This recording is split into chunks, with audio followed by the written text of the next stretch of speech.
2025 সালের নতুন সূর্য উদয় উপভোগ করার জন্যই পটুয়াখালীর সমুদ্র সৈকত কুয়াকাটায় ভিড় করেছে হাজারো পর্যটক। টাকডাকা ভোরে নতুন বছরের নতুন সূর্য উদয় উপভোগ করার জন্য চর গঙ্গামতি সমুদ্র সৈকতের জিরো পয়েন্ট এবং সৈকত পাড়ে ভিড় করেছিল হাজারো পর্যটক। তবে সেটি কিন্তু সম্ভব হয়নি, কারণ ঘন কুয়াশা এবং মেঘাচ্ছন্ন আকাশের কারণে। তবে বেলা বাড়ার সাথে সাথে সূর্যের দেখা মিললে কিন্তু পর্যটকদের মধ্যে এক আনন্দ উল্লাস লক্ষ্য করা গিয়েছে। অনেকেই কিন্তু সমুদ্রের নোনা জলে গা ভাসাচ্ছেন।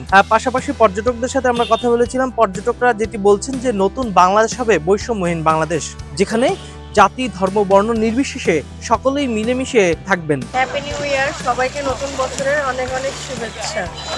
আমরা মূলত কুয়াকাটায় এসেছিলাম 31st night plus happy new year দুটো একসাথে সেলিব্রেশন করার জন্য। এখানে এসে আমাদের পরিবেশটা খুবই ভালো লেগেছে, যতটা এক্সপেকটেশন ছিল তার থেকে বেশি এনজয় করেছি আমরা সবাই মিলে। এখানে নববর্ষটা এখানেই উদযাপন করেছি। আমরা হোটেল পর্যটনে উঠেছি আর কি, ভালো লাগছে। দর্শনার্থী তো অনেক দেখা যাচ্ছে। রাতেও আমরা উদযাপন করছি, রাতেই মূলত আমরা কেকও কেটেছিলাম, তখন দর্শনার্থী অনেক ছিল।